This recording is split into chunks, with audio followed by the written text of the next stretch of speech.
Support for this podcast is brought to you by Genentech, the maker of Vabysmo, faricimab SVOA. Do you follow us on LinkedIn? You should. Stay current with our latest updates and hear from leading experts as they share their real-world experiences. Search Vabysmo, that's VABYSMO, on LinkedIn to find out more and give us a follow.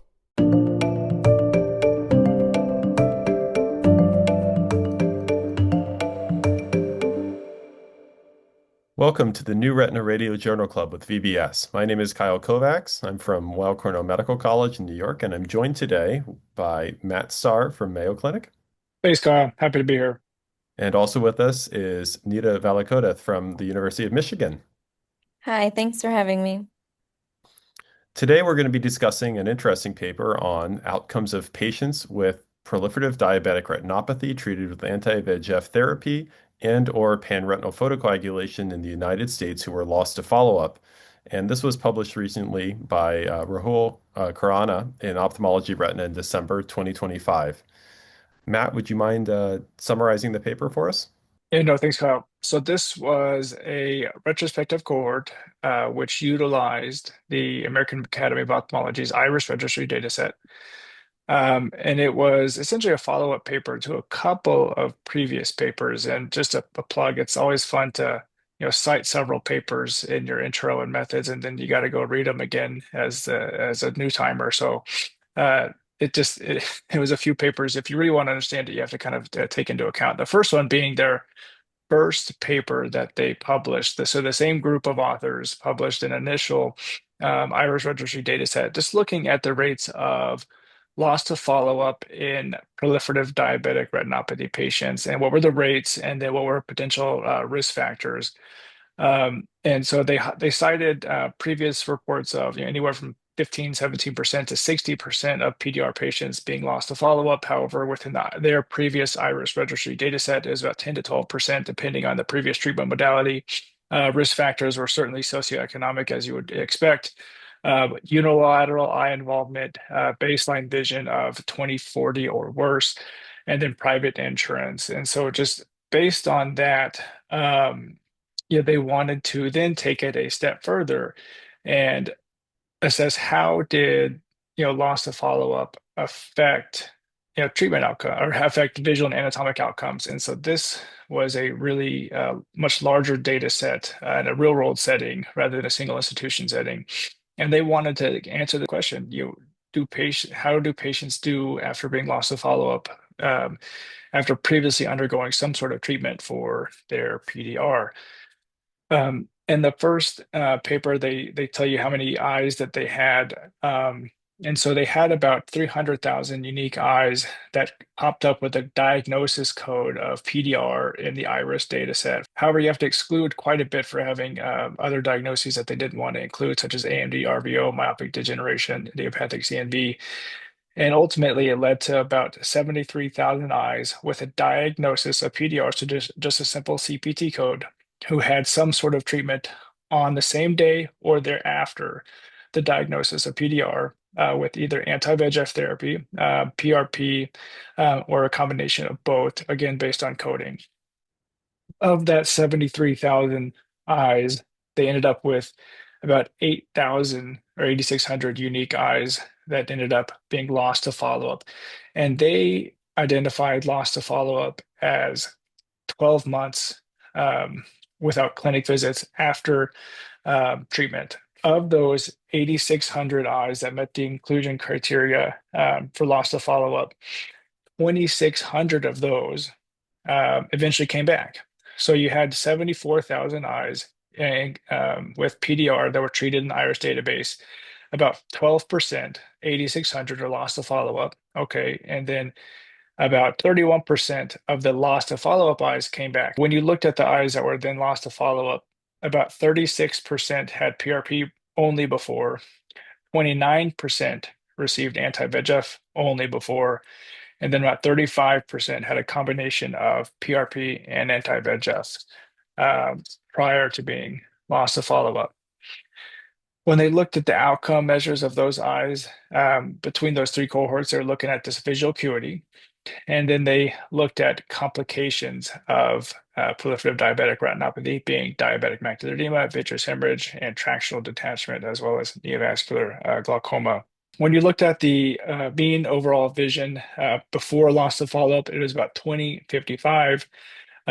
However, at presentation after loss of follow-up, that visual acuity was significantly worse, but it was only 20/60. And then the VA did return back to a baseline of about 20/55, 12 months after the return visit. When you looked at the multivariable regression analysis for risk factors for VA worse than 200 at return visits, treatment with anti-VEGF monotherapy prior to loss of follow-up compared to PRP monotherapy was a risk factor for having worse vision at the return visit, as well as worse baseline vision. Risk factors for visual acuity worse than 2200 at the final visit after 12 months included, again, anti-VEGF monotherapy compared to PRP therapy, worse baseline vision, and then female sex. When you looked at the complications upon returning, about 15% of eyes had DME at the return visit, 8% had vitreous hemorrhage, 3% had neovascular glaucoma, and 0.5% had a tractional retinal detachment. PRP monotherapy, again, was associated with a lower complication risk profile compared to the other cohorts, and then lower risk of final VA worse than 2200. So, this paper concluded that, loss of follow-up in PDR did lead to significant vision loss and vision-threatening complications. However, restoration is possible with treatment in some patients. Thank you, Matt, for that excellent background and thorough summary of the material. Nita, I wonder if you have any initial reactions to kind of either the different complication profiles or the outcomes or anything that kind of caught your eye in the granularity of the data from this IRIS Registry study. I think one overarching thing to consider is that this is an IRIS Registry study, so there will be limitations related to EHR-derived data, so could be incomplete, inconsistent documentation, disease severity may not be captured accurately here, and may not incorporate imaging that we often rely on as well. And then in terms of ICD and CPT coding, that's another factor that could introduce misclassification. So when looking at the outcomes and looking at, how things were included, you do have to keep these limitations kind of in mind as well. And Matt, what do you think about those points with the irises or anything else specific about the some of the more granular details of the study that kind of caught your eye in thinking about this? I mean, yeah, I think with any big database study, it's great that it's going to give you some kind of real world implications, but you're so limited, based on coding. You can't get the nuances of treatment. And diabetic patients, each one is unique. With A and B, it's inject, inject, inject. With diabetes, there's certain variables, certain nuances. You're gonna have some diabetic macular edema, in the center of the fovea, some outside the fovea. Maybe it's a lot, maybe it's little, and you're just going to have to then kind of quantify, the amount of DME, and that's going to affect how you're going to treat a lot of these PDR patients too. Whether it's a little bit of an injection here and there, it's steroids, which they didn't even include potentially in the study analysis, as well as laser and early vitrectomy for some patients. I think that these are such a nuanced set of patients. It's hard to really kind of get down and kind of box them into an ICD-10 code. And yet that's where the IRIS registry can be incredibly powerful with the range of its capture. And yet it's limited really, I think, to these big questions. And we're really stuck when we try to get into the granularity of treating the individual patient sometimes with some of this, as we're all kind of expressing. On that note, we're going to take a quick break, but on the flip side of this, we'll hear a little bit more in-depth discussion about this paper. Thanks, everybody. Support for this podcast is brought to you by Genentech, the maker of Vabysmo, faricimab SVOA. Do you follow us on LinkedIn? You should. Stay current with our latest updates and hear from leading experts as they share their real-world experiences. Search Vabysmo, that's VABYSMO, on LinkedIn to find out more and give us a follow. Welcome back to the New Retina Radio Journal Club with VBS. Let's get back into a little longer discussion here about the paper that Dr. Starr summarized in the first part. So we have a very interesting IRIS registry study, long definition of loss to follow-up of 12 months, very differing profiles of our cohorts in terms of who got combined therapy, PRP, anti-VEGF, and then significant outcome data that showed some differences amongst them. However, maybe not the differences we were all expecting. Um, what do you think about the just the overall rates of loss to follow-up, Nita? And does that reflect your own clinical practice? Yeah, this was a really interesting paper, and the loss to follow-up of 12 months is definitely very different than in a lot of patients what I would consider loss to follow-up, especially in these sick PDR patients. I tend to see more loss to follow-up patients. I think with being at a tertiary care center, we get a lot of referrals for very sick diabetic patients with very advanced PDR with other comorbidities. And they're oftentimes balancing their eye appointment with their dialysis, with endocrinology, and all these other appointments. And I have several patients who have consistently missed appointments because they're hospitalized for a wound infection or, other complications from their diabetes, or they have transportation issues because they have BKAs, they can't drive themselves, they need to rely on transport. We're in Michigan, so the weather is horrible. And, so all these factors that to me, it seems like the loss to follow-up rate is higher, and I tend to be more stringent on that loss to follow-up time. Not thinking 12 months, but actually a shorter duration I would consider loss to follow-up in some of these patients. Would we be expecting there to be a higher complication rate than in these than especially severe complications like TRD, vitreous hemorrhage, neovascular glaucoma compared to what they found in the study with their definition, though, especially with our anecdotal experience, thinking that this was a fairly low loss to follow-up rate? What do you think, Matt?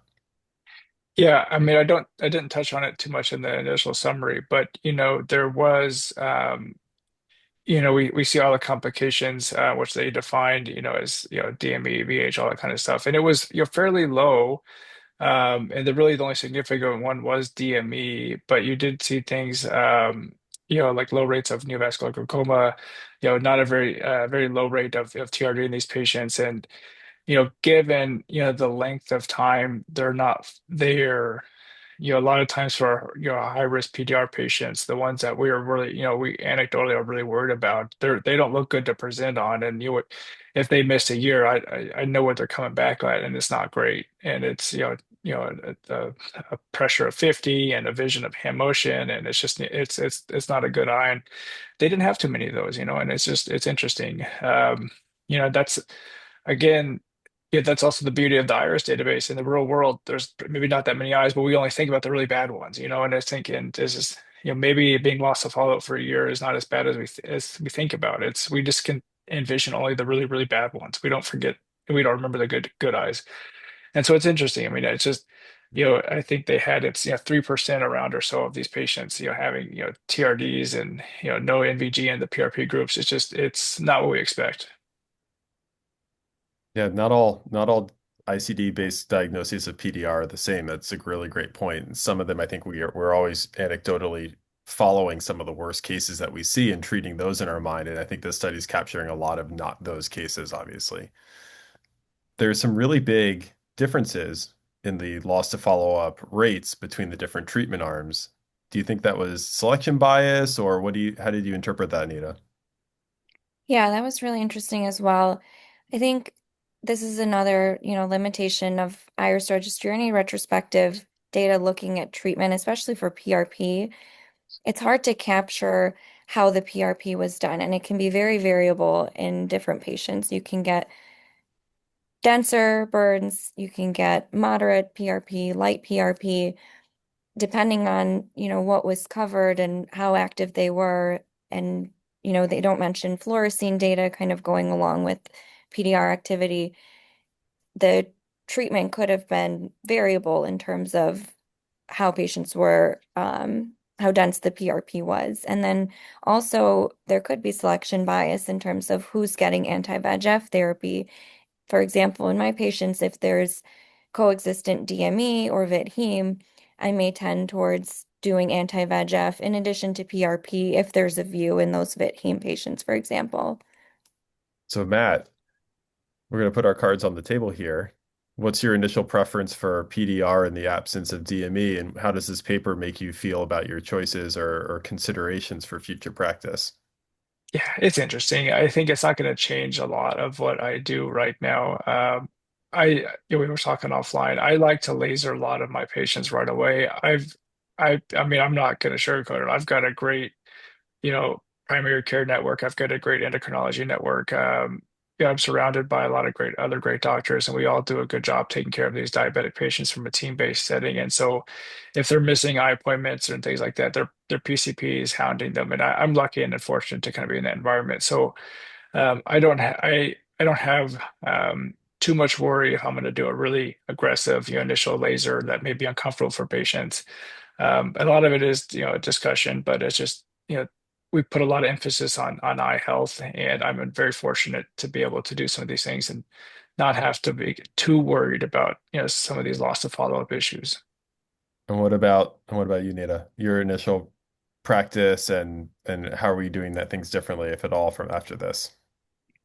Yeah, I agree with Matt. I tend to do PRP as soon as possible in these patients, um, almost for the opposite reason that I am afraid that they could be lost to follow-up, especially if they're sicker. So I try to do the laser as soon as possible, both eyes, complete treatment if I can. In a lot of patients, it is uncomfortable, and we do have to do it in sessions, but we tend to, schedule them as soon as we can, or we'll bring them back, later that week, however we can with their schedules to get the PRP in sooner. So I don't know how much it changes my practice right now, but it's definitely something to think about in terms of, who's being lost to follow-up and what this paper was reporting in terms of who and what types of treatments were being performed. I wonder, Matt, also you mentioned something I just wanted to go back to, the sort of the network of care that you're integrated with that helps facilitate and as a safety net capturing these patients so they aren't lost to follow up. Are there any other practices besides just sort of the well-embedded endocrinologists, primary cares that are helping to mitigate loss to follow up? Are there things that your practice may do otherwise or that you may personally do to help make sure that our retention rates are high? Yeah, no, in fellowship, they hired a full-time staff to, essentially always keep an eye on these kind of things. And that was a luxury that the practice could help and afford. We don't do that here. It is nice to have, a good, support staff and always kind of keeping an eye on our patient orders that are placed and when they're not kind of completed. We've had a couple, other really good retina surgeons, retina docs who have made it a primary point of emphasis that when orders are not followed through or patients are not coming in that timeline to make a bigger deal of that. And those are now an epic build and a flag, Mm. in the system that when someone's, outside of the return window, that it's a flag and we're going to try to get them back in ASAP. And so again, we're fortunate enough, to have that kind of built in, and it's becoming a bigger priority. We realize that these patients who are lost to follow-up have poor outcomes, come back in shapes that they may not been in if they had received treatment. And this paper again sheds light into that. I think it reinforces the obeyed paper on a bigger scale.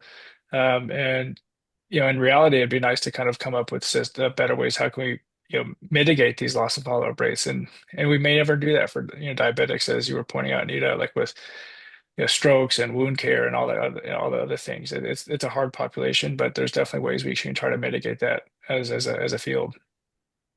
It's so multifactorial. It's so hard. There's human interactions. There's, the treatments that aren't so nice. There's other systemic comorbidities. There's movement. There's over too many appointments at different. There's so many a myriad of factors that are impediments at so many different levels of healthcare. Any last thoughts, Nita, also on retention for your high risk PDR patients?